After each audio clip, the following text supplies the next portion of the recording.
वेदना। तो आप देखिए कि इन्होंने क्या किया, वेदना शब्द का अर्थ ही बदल दिया। वेदना मतलब पाली में होता है अनुभव करना। आज पूछिएगा वेदना मतलब दुख होता है, दुख होता है, दुख दुख दुख करते रहते थे। आपको ऐसी झूठी और गपोड़ पूरा पाली भाषा का जो अनुवाद होता है, जो मतलब होता है, वही बदल के खत्म कर दिया गपोड़ियों ने। असल में वेदना का मतलब अनुभव होता था।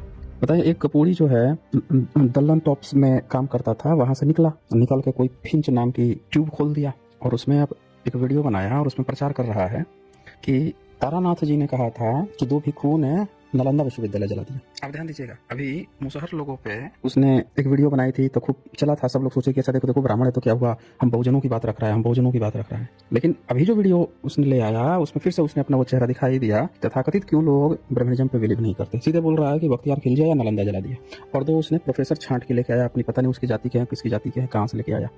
और वो दोनों क्या बोल रहे हैं, एक बोल रहा है कि तारानाथ जी कहते हैं भिक्षुओं ने जला दिया, भाई ब्राह्मणों ने तो बनवाया था, सुन रहे हैं। और एक कपूरी जो है वो क्या कहता है, सब बकवास है, खिलजी जो है वही जलाया था। और तबाकत नासरी में रेफरेंस दे रहा है, तबाकत नासरी में कहीं लिखा ही बनी है, नालंदा का ही नाम नहीं है। तो ये आप सोच लीजिए कि ये किस कदर के लोग हैं कि इतना झूठ और कपूर फैला रहे हैं। बुद्धिज्म का जो बमन शब्द है, बताइए, बुद्धिज्म का जो बमन शब्द है उसको अपना ब्राह्मण बोल रहा है कि ब्राह्मणों ने बना दिया। तो हम तो कह रहे हैं कि चल तेरे ब्राह्मण ने अगर बना दिया था, 2 भिक्षुओं ने जला दिया और तेरे ब्राह्मणों ने फिर से नालंदा बना दिया, तो कहीं ना कहीं तो किताब में लिखा होगा कि हाँ भिक्षुओं ने जला दिया था और ब्राह्मणों ने बना दिया। भाई बुद्धिस्ट लोगों ने तो लिखा है कि ब्राह्मणों ने जला दिया, तो तूने भी तो कहीं ना कहीं लिखा होगा कि हम ब्राह्मण नालंदा विश्वविद्यालय बनाए थे, हमारे पुरखे नालंदा विश्वविद्यालय बनाए थे, हम पढ़ाते थे लिखाते थे, कहीं तो लिखा होगा। सोचिए ये किस कदर के, किस, अब इनको कौन सी शब्दावली नाम दिया जाए, कितने गिरे हुए ये लोग हैं, मक्कार लोग हैं कि ऐसी झूठी और गपोड़ बातें फैला रहे हैं। तो लोगों में जब तक लोग अपनी सच्चाई को खुद से पढ़ते नहीं है, जानते नहीं है, अपनी चीजों को नहीं पढ़ेंगे, अपने लोगों की किताब नहीं पढ़ेंगे, इन गपोड़ियों के चक्कर में पड़े रहेंगे, तो ये गपोड़ा जो है आपको कुछ भी पकौड़ा तल के पकड़ा देगा और आप उसी में सच्चाई ढूंढते रह जाएंगे, जिंदगी भर कंफ्यूज रहेंगे। तो ये त्रिपिटक में वेद का क्या अर्थ है वो हम आज देखते हैं या फिर। तो ये लीगल डिस्क्लेमर है, जैसा कि आप जानते हैं यहाँ पे जो भी बातें होती हैं, जो भी प्रेजेंटेशन होती हैं, जो भी डिबेट्स होती हैं, इसका उद्देश्य साइंटिफिक टेम्परामेंट को इंकरेज करना है। और जो कोई भी बाहर से वक्त आते हैं, जो डिबेट करने आते हैं, जो भी अपनी बात रखते हैं, उनकी अपनी रिस्पॉन्सिबिलिटी होती है। तो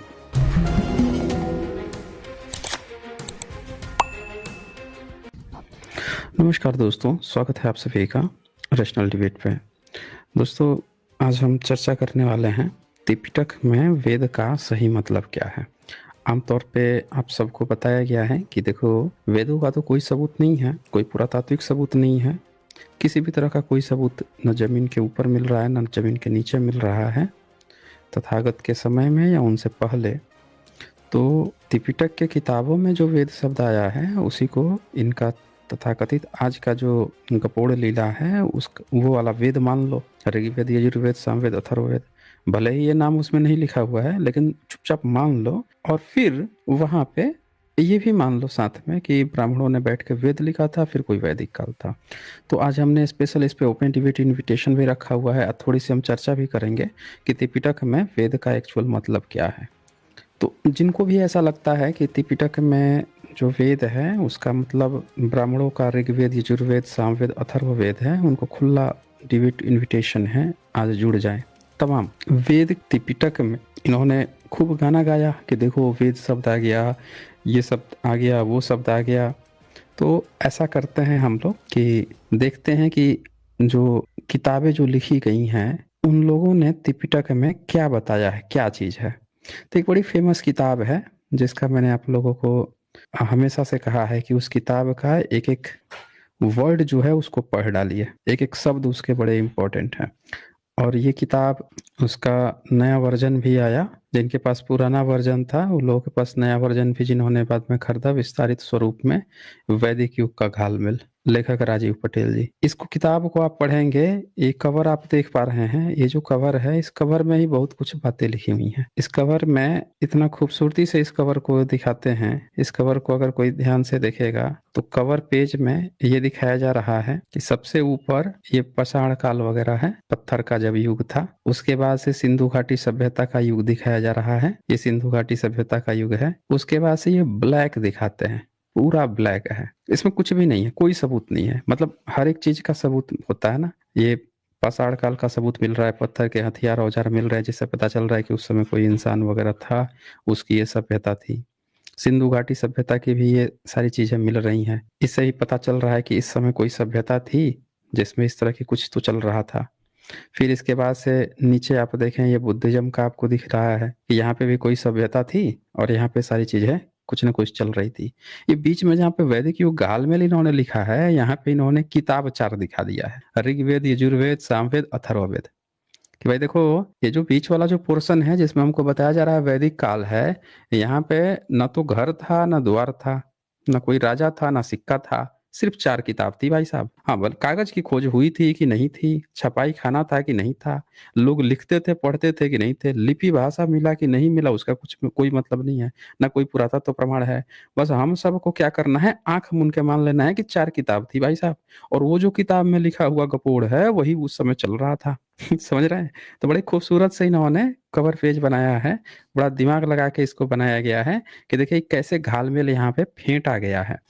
अच्छा, अब यहाँ पे इसी में ये पूरा एक चैप्टर ही लिख डालते हैं, जो इन्होंने वेद के बारे में जो गपोड़ फैला रखी है, उसको खारिज करते हुए।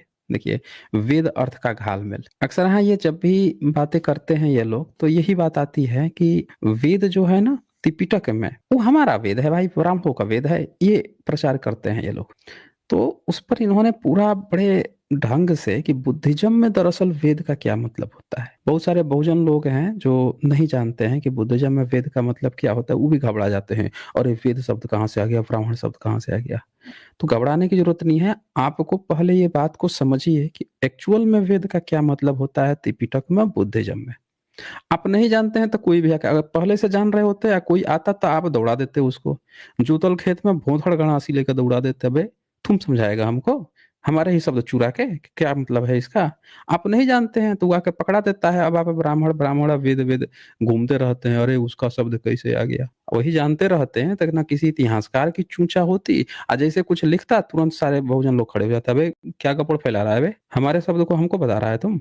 तो पहली बात की वो पाली है, क्या है, पाली है। तो ये लिखते हैं कि पाली से निकला हुआ शब्द है वेद, जो है सम्यक काल में जो पाली भाषा चलती थी, पढ़े लिखों की भाषा थी पाली पाकित। हमसे हमेशा झूठ बोला गया कि आम जनमानस की भाषा थी, असल में पढ़े लिखों की भाषा पाली पाकित थी।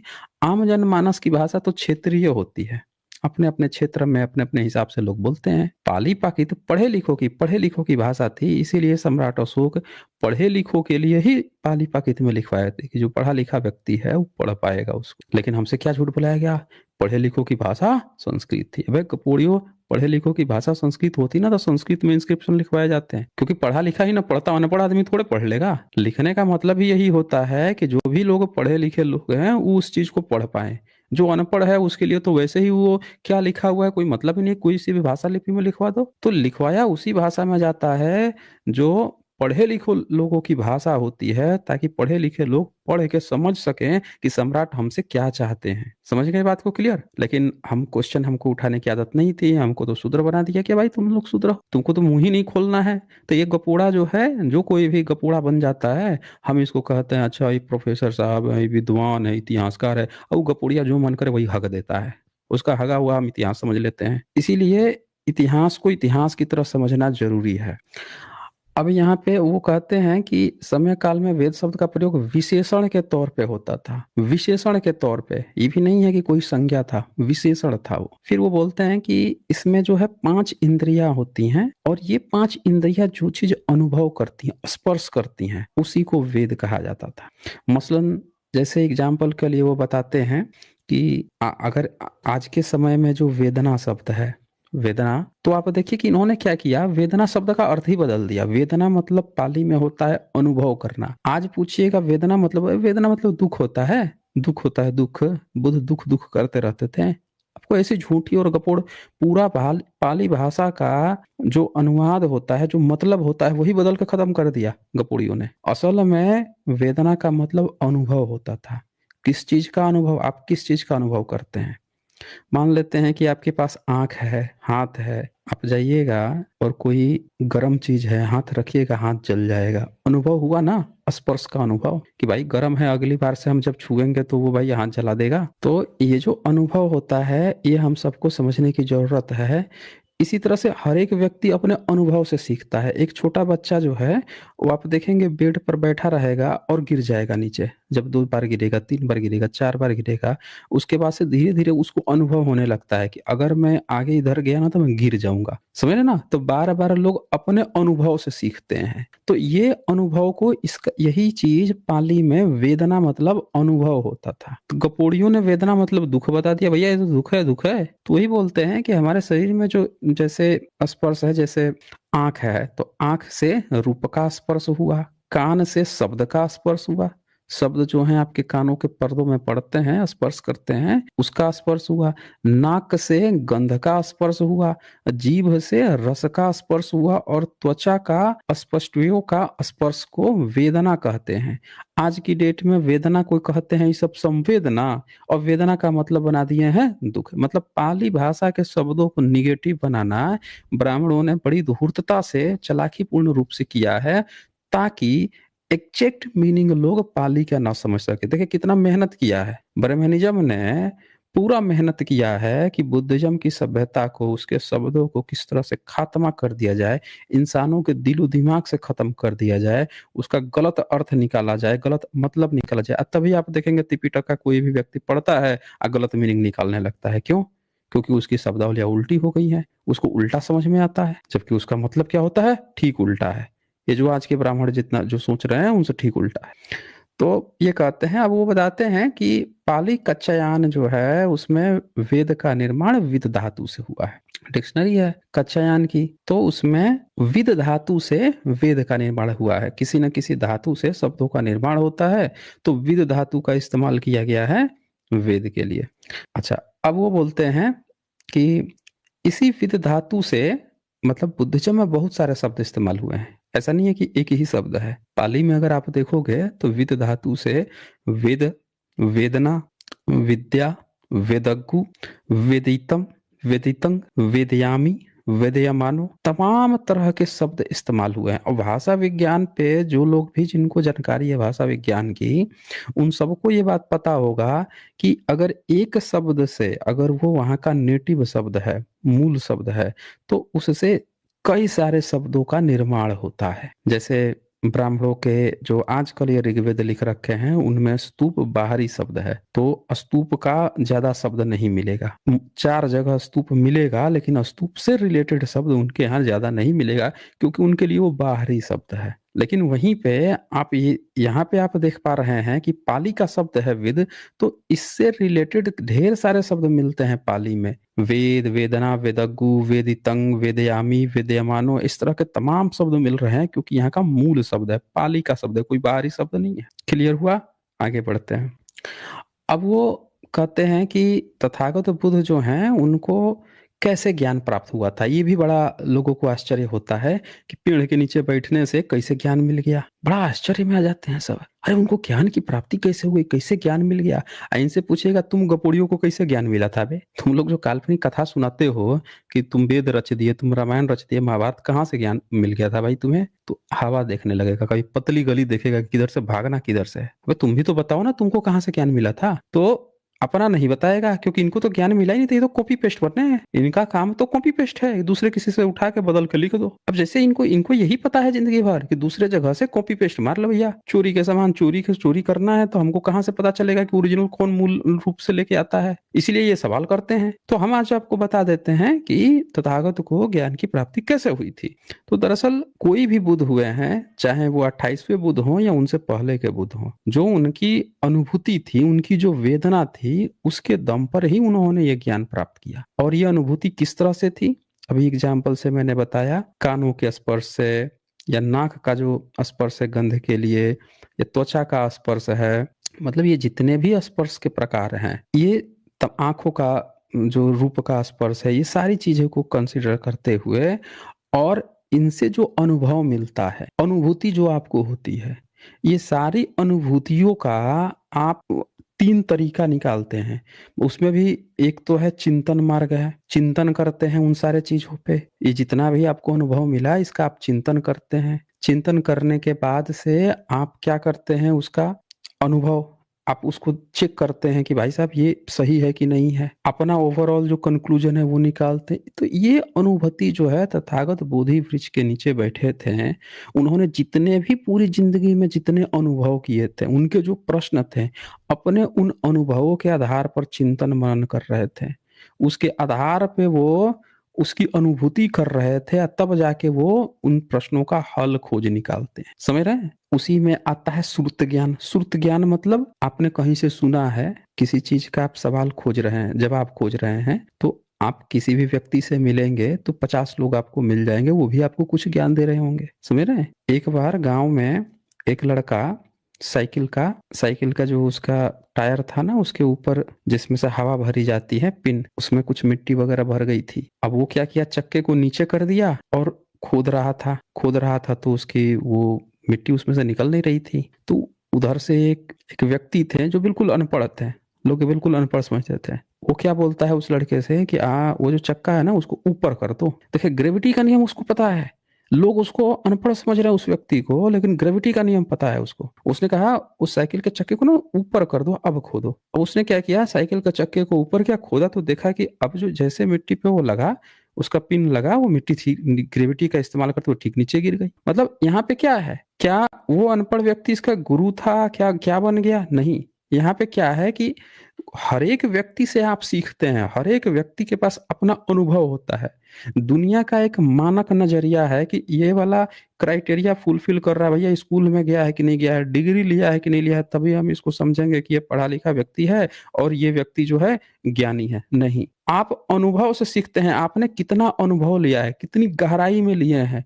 तो उस मामले में वो लड़का पढ़ा लिखा लड़का था और उसके कंपेयर में वो अनपढ़ व्यक्ति वहां पे उससे तेज निकल गया, क्योंकि उसको उस फील्ड का अनुभव था, ज्ञान था। तो यही चीज है कि तथागत बुद्ध को जो ज्ञान की प्राप्ति हम कहते हैं, उस समय भाई क्लास में पहली दूसरी तीसरी चौथी इस तरह से क्लास थोड़ा चलता था। अनुभव था कि आप दुनिया में जितने भी चीजें देखते हैं उसका सबसे बेस्ट सॉल्यूशन क्या है। तो ये चीजों की उन्होंने प्राप्ति की थी और उसको ढंग से समझाया था। तो यही आप देखेंगे अनुभूति द्वारा बुद्ध को बोधि वृक्ष के नीचे अपनी स्वयं की वेदना द्वारा दुखों से कैसे मुक्त होंगे उसके बारे में ज्ञान प्राप्त हुआ था। लेकिन वहीं पर जब कोई किसी पुस्तक को पढ़कर या किसी को सुनकर जो ज्ञान प्राप्त करते हैं उसे शिक्षा यानी कि शिक्षा पाली में कहते हैं। तो शिक्षा आप किसको कहते हो? किताब, आप स्कूल में जाते हैं आपको किताब पढ़ाया जाता है, तब ये किताब पढ़ ले, किताब पढ़ ले, किताब पढ़ ले। जब आप तकनीकी क्षेत्रों में जाते हो तब आपको, या मेडिकल क्षेत्रों में जाते हो तब आपको प्रैक्टिकल कराया जाता है। थियोरिटिकल पोर्शन मतलब किताबों के अलावा अलावा अब उसको करके भी आपको देखना होता है। तो तथागत का जो ज्ञान था वो पूरी तरह से प्रैक्टिकल था, थियोरिटिकल ज्ञान नहीं था कि किसी ने कह दिया है, सुन लिया, वही चीजें जाके बता रहे हैं। उन्होंने उस चीज को महसूस किया, उन हर एक चीज को। इसीलिए वो जो 6 वर्षों में हर एक तरह के जो कर्मकांड करते हुए उनको दिखाया जाता है कि यहाँ पे गए, वो भी काम किए, वो दरअसल महसूस कर रहे थे उस चीजों को, उसका अनुभव ले रहे थे। ये चीज है। अब उसी चीज को एलोबरेट करके ये आगे बताते हैं यहाँ पे कि 8 तरह के जो मार्ग हैं सम्यक मार्ग में, जिसमें सील समाधि प्रज्ञा। सील में 3 तरह का होता है, सम्यक वाणी, सम्यक कर्म, सम्यक आजीविका। और समाधि भी 3 तरह की होती है, सम्यक समाधि, सम्यक प्रयत्न, सम्यक समझ। और प्रज्ञा जो है वो 2 तरह की होती है, एक सम्यक संकल्प, असम्यक दृष्टि। तो ये जितने भी ये इसके टाइप्स हैं, प्रकार हैं, इसका आप अनुभव करते हैं कौन से? अपने सम्यक जो अनुभव है उसके आधार पर आप इनका अनुभव करते हैं, स्पर्श करते हैं, यही वेदना होती है। समझ रहे हैं? कहते हैं ये इस समय इस ज्ञान की अनुभूति जानने का 3 प्रकार था, श्रुत ज्ञान, चिंतन ज्ञान, अभावनामयी। अब ये जो श्रुत ज्ञान क्या है? श्रुत मतलब सुना हुआ, आपने किसी से सुना है, अन्य लोगों से सुना, किसी से सुना, हर एक व्यक्ति से सुन के आए हुए, ये श्रुत ज्ञान है। ये गपोड़िया सब आपको क्या कहता है? श्रुति मतलब होता है ना वेद, वेद मतलब होता है ना ऋग्वेद, यजुर्वेद, सामवेद, अथर्ववेद। हम लेके देखिए, आप कितना भोले भाले लोगों को कैसे बेवकूफ बना दिया गपोड़िया सब। श्रुत ज्ञान का मतलब होता है सुना हुआ, आपने सुना। जैसे बच्चा जन्म लिया घर में, तो उसके माता पिता ने उसको बता दिया कि हमारे यहाँ तो ये परंपरा है, ये चीजें हैं, उस तरह से करता है। थोड़े बहुत अपनी भी चीज़ें ले आता है, फिर थोड़ा-सा उसके बाद वाला अपनी भी चीज़ें लेके आता है। हर पीढ़ी जो है अपने में कुछ-कुछ ऐड करते जाती है, हमेशा वही चीज़ें नियत नहीं रहती है। समझ रहे हैं ना? गपोड़िया आपको क्या बोल रहा है? 3500 साल से तो हम वेद पीढ़ी दर पीढ़ी ढो के लेके आए हैं भाई साहब। देख रहे हैं? हवा-हवाई गपोड़। तो श्रुत का मतलब सुना हुआ होता है, ये नहीं होता है कि पीढ़ी दर पीढ़ी गपोड़ के लेके आ गया। तो उसमें क्या होता है कि श्रुत ज्ञान मतलब कहीं से आपने कुछ सुन लिया, किसी और से सुन लिया, फिर चिंतन ज्ञान आपने उसको चिंतन किया कितना सही है, कितना गलत है, जो भी है। भावनामयी आपने उसका ये जो भी चीज़ था, सुना था, चिंतन किया था और आपने क्या अनुभव किया, आपने क्या महसूस किया, आपका उस पर क्या स्टैंड है, ये भावनामयी में आ जाता है। और इस आधार पर आप जो तय करते हैं, वो आपकी वेदना कहलाती है। तो बोलते हैं कि भावनामयी ज्ञान का अर्थ ही होता है स्वयं की वेदना। आपने क्या वेदना ली, वो आपका भावनामयी ज्ञान हो गया। तो जो प्रत्यक्ष ज्ञान आपके अंदर उत्पन्न हो, वह भावनामयी ज्ञान वेदन ही प्रज्ञा कहलाती है। तो यहाँ पे इसको ये एलोबरेट करते हैं कि बता रहे हैं कि बुद्धिज्म में जो वेद शब्द है, वेद है या वेदना शब्द है, इसका एग्जैक्ट मीनिंग क्या होता है, ताकि कोई भी व्यक्ति आज के बाद से कंफ्यूज ना हो कि त्रिपिटक में वेद, वेदना, वेदमयी, वेदज्ञ, वेदयामय ये सब क्या मतलब होता है। अब वो कहते हैं कि आइए मैं आप लोगों को त्रिपिटक का कुछ किताबें खोल के कुछ उनके सूत्र वगैरह देखते हैं कि उसमें जहाँ पे वेद शब्द आया है एग्जैक्टली वो कहना क्या चाह रहा है। तो वो बताते हैं सूत्र पिटक में, सूत्र पिटक के 5 निकाय हैं जिसमें से पहला निकाय दिघ निकाय है और इस दिघ निकाय में महासती पट्ठान सूत्र है। उसी में से एक चैप्टर है, एक अध्याय है वेदना नुपश्यना, वेद नानुपश्यना। तो उस अध्याय में वो बताते हैं कि देखिए ध्यान से क्या लिखा हुआ है, कथंगपन भिक्खवे भिक्खु वेदनाशु। अब यहाँ भिक्खु लिखा है, आगे क्या लिखा है, वेदनाशु, वेदनाशु पस्सी विरहति। तो यहाँ पे दो बार वेदा शब्द आ गया। इद भिक्खवे भिक्खु सुखम वा वेदनंग। अब यहाँ देखिए फिर से वेद आ गया, वेदयमानो, फिर से ये वेद आ गया, सुखम वेदनंग वेदयामी, फिर से देखिए वेद वेद दो बार आ गया, वेदयामी ती प्रजानाति, दुखवा वा अवेदनम, फिर से वेद आया, वेदनया मानो, फिर से वेद आया, दुखम वेदनम वेदयात्मिति, फिर से वेद आ गया, पजानति, फिर है अदुखम दुखा व वेदनम वेदय मानो, देखे फिर से दो बार वेद आया, अदुखम दुख वेदनम वेदयाति ती पजानाति। तो यहाँ पे देखे कि बार बार वेद वेद शब्द आया है। इन्हीं शब्दों को देख के जो धूर्त प्रजाति है तुरंत अपना पिताजी खोजने लगता है, करो देखो इसमें वेद शब्द आ गया, वेद शब्द आ गया, हमारे अब्बू इसमें दिख गए, हमारे अब्बू जो हैं इसी में हैं, लगते हैं पिताजी खोजने सब। असल में आपको समझना होगा कि वेद का मतलब त्रिपिटक में क्या होता है दोस्तों। यहाँ पे ध्यान से सुनिए इसका अनुवाद क्या होता है। और फिर भिक्षुओं, भिक्षु वेदनाओं यानी आपकी जो संवेदना है, अनुभूति है, मैं वेदना वेदा नूनपस्सी अनुभूति का ज्ञान होकर कैसे विहार करता है।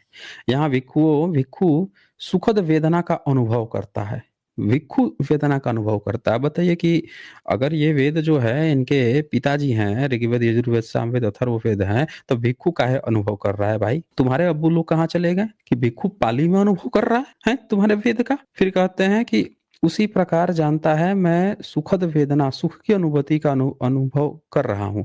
यहाँ पे सुखद और दुखद दो तरह की वेदना आ रही है, अथवा दुखद वेदना, ये सब वेदना का अर्थ ही दुख लगा दिए। बताइए सुखद और दुखद वेदना, सुखद वेदना मतलब अनुभूति हुआ ना, एक सुख की अनुभूति, एक दुख की अनुभूति, उसी की दरअसल यहाँ बात चल रही है। अब बताइए आज की डेट में वेदना मतलब ही दुख बना दिए हैं सब गपोड़ी लाल हिंदी में। अथवा अतुखद असुखद वेदना को अनुभव करता हुआ भली प्रकार जानता हूँ मैं अदुखद असुखद वेदना को अनुभव कर रहा हूँ। फिर आगे वो कुछ और एग्जाम्पल दिखाते हैं कि और उसी प्रकार दुख सच निदेशो अध्याय है। इस अध्याय के 7वें पैरा में देखा जाए तो भगवान द्वारा जो बोला गया है, भगवान यानी तथागत बुद्ध, आनंद ने जैसा सुना वही त्रिपिटक में अंकित है, वह इस प्रकार है। कतमंच भिक्खवे दुखं यम खो भिक्खवे कायिक दुख कायिक अशांत काय संफजम दुखंग अशांत वेदित। यहाँ भी वेदित शब्द आया है। इदम वुच्यति भिक्खवे दुखंग। अनुवाद है भिक्षु और भिक्षु क्या होता है दुख। भिक्षु शारीरिक सुख, शारीरिक पीड़ा, काया के संस्पर्श से होने वाले दुख कष्ट अनुभव, यहाँ वेदित मतलब अनुभव, यह भिक्षु कहलाता है दुख। फिर आगे दिघ निकाय के महाशतिन पट्ठान सूत्र के समुद्र सच्च निषेधों का 7वां पैरा। फिर से ये आता है। इसमें आप देखिए चक्षु सजा वेदना लोके, यहाँ वेदना शब्द आया। सूंच सफ सजना वेदना लोके, फिर से वेद आया। घान शफ सजा वेदना लोके, जिह्वा शफजना वेदना लोके, काय शफजना वेदना लोके, मनो शफजना वेदना लोके, पिय रूप सात रूप इत्थिसा तड़हा उपसजमाना उपपज्जति, एथ निवशमाना निवशति। क्या मतलब हुआ इसका? शरीर लोक में आंख के संस्पर्श होने वाली अनुभूति, शरीर में कान के स्पर्श होने वाली अनुभूति, शरीर में नाक के संस्पर्श से होने वाली अनुभूति, शरीर में जिह्वा के स्पर्श से होने वाली अनुभूति, शरीर में काया यानी त्वचा के संस्पर्श से होने वाली अनुभूति, शरीर लोक में मन के संस्पर्श होने वाली अनुभूति प्रिय लगती है, अच्छी लगती है, यहाँ यह तृष्णा जगाती है, यहाँ यह बैठती है। मित्रों, इसी प्रकार सूत्र पिटक के दिघ निकाय पुस्तक में संयुक्त निकाय खंड है जिसमें वेदना संयुक्त। अब फिर से आगे ये बताते हैं कि वेदना संयुक्त में दुख सूत्र में क्या लिखा है। तो यहाँ पे भी लास्ट में वेदित शब्द आया है, यहाँ भी इसका मतलब अनुभव ही है। फिर पहान सूत्र की बात करते हैं, और पहान सूत्र में भी आप देखिए यहाँ पे भी दुखम वेद यमानश वेदनम अपजानतो, यहाँ वेद शब्द आया। नीचे फिर दुखम वेद यमानश वेदनम अपजानतो आया है। तो यहाँ पे जो जहां जहां वेद है, सुख का वेद, इसका क्या मतलब है? अनुभव करना, दुख का अनुभव करना। एक गपोड़िया वेद शब्द देख लेगा, तुरंत उसमें अपना अब्बू जान खोज देगा, भैया देखो हमारे अब्बू जान मिल रहे हैं, अब्बू जान मिल रहे हैं।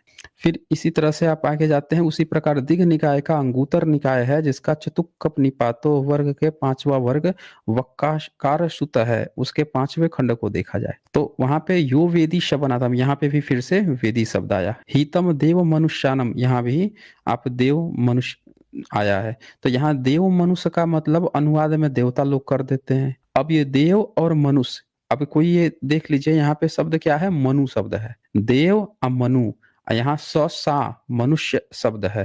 तो कोई कपोड़िया क्या कहेगा कि देखो कहीं मनु आ गए भाई साहब, इनके मनु यहाँ पे पहुंच गए थे, देख रहे हैं। ऐसे आप समझिए, इनकी कपोड़ियों की हरकतें समझिए कि ये मनु जो शब्द आया है यहाँ पे मनुष्य, ये सब बुद्धिज्म पाली के शब्द है। सब पाली के शब्द चुरा चुरा के अपने अब्बू पिताजी बैठाया हुआ है, और आपको कहेगा देखो पाली में ना ये शब्द आ गया, इसका ये मतलब निकाल दो।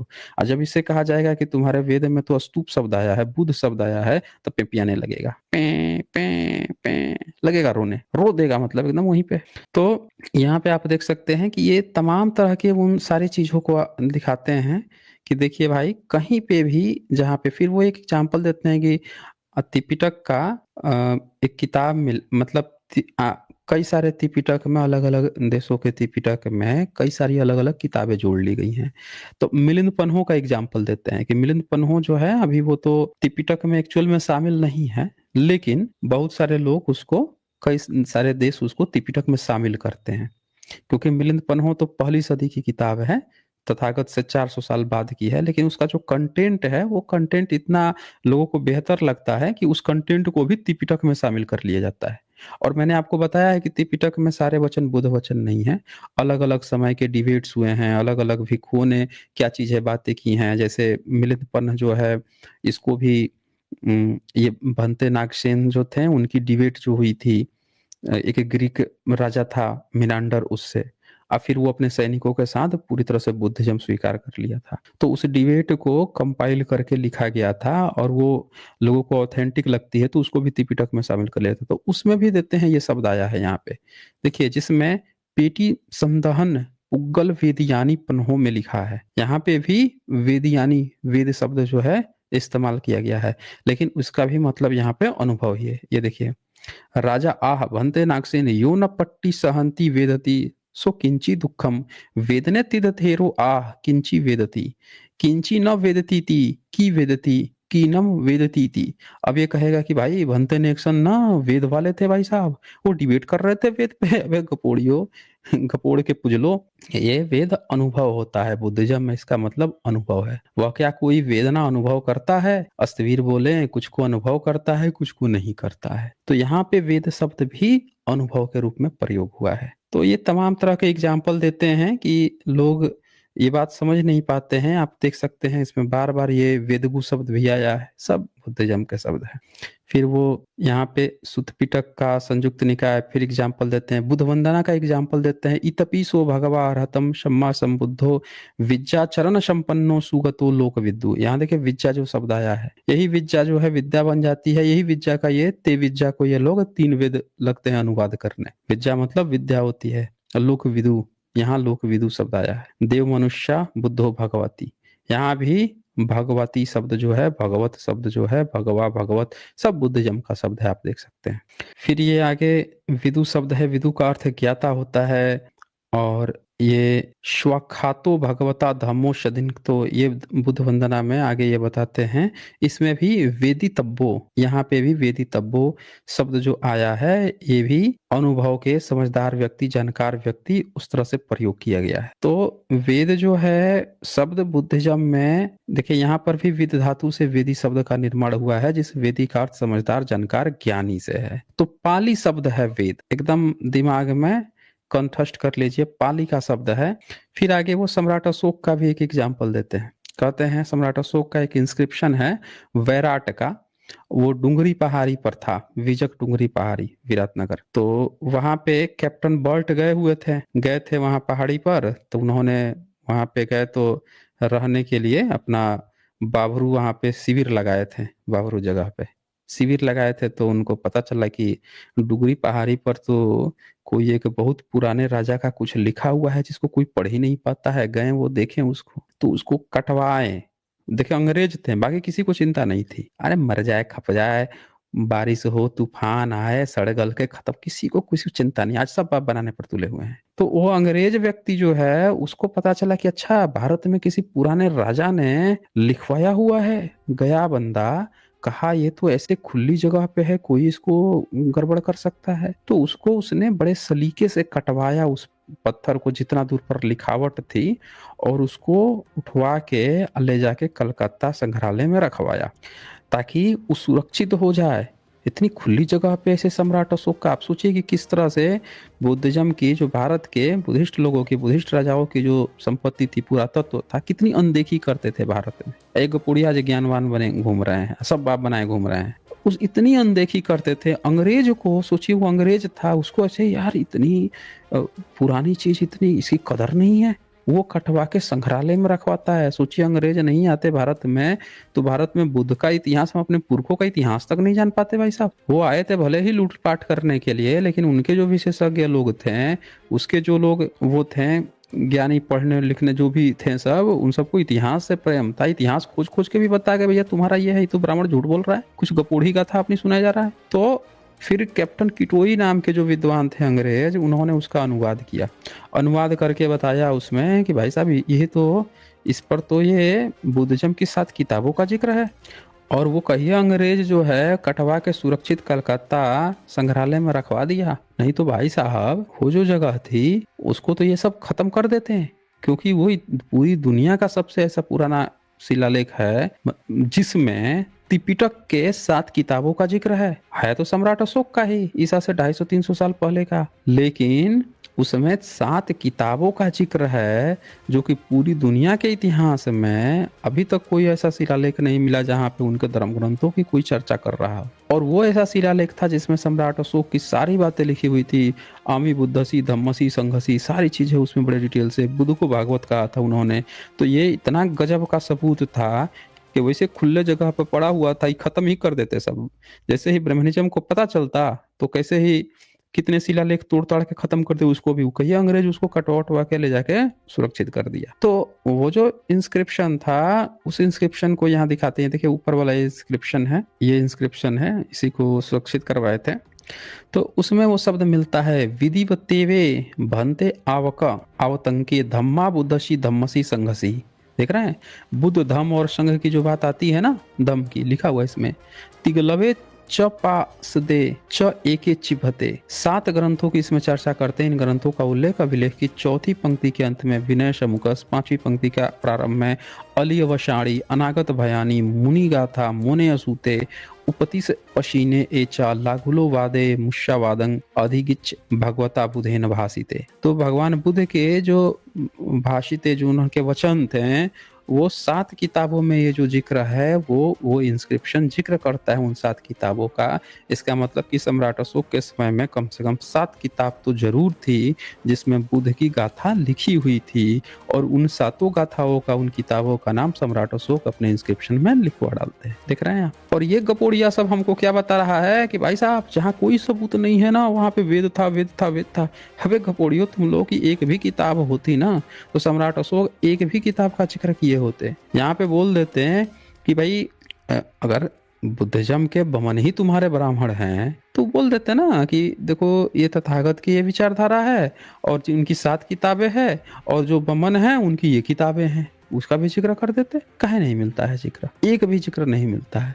थे ही नहीं ना, कहाँ से मिल जाएगा? तो एक होता है कि जो हमें सबूत मिल रहा है उसके आधार पर इतिहास लिखा जाए, और एक होता है गपोड़िया गप हाँके पा रहा है, गप खूब हाँक रहा है, और उसके हाँके हुई गप को हम जबरदस्ती खोज रहे हैं कि भैया इसको कहीं ना फिट कर दें किसी में, ये जो शब्द है इसको कहीं फिट कर दें, कहीं देखो वहां मिल गया वहां मिल गया, हवा हवाई कपूर। तो ये आप देख सकते हैं सम्राट अशोक के इंस्क्रिप्शन में भी बुद्धिज्म के 7 किताबों का जिक्र मिलता है। और यहाँ जो शब्द प्रयोग हुआ है विधि तेवे, ये इसका भी अर्थ ज्ञान और जानना होता है।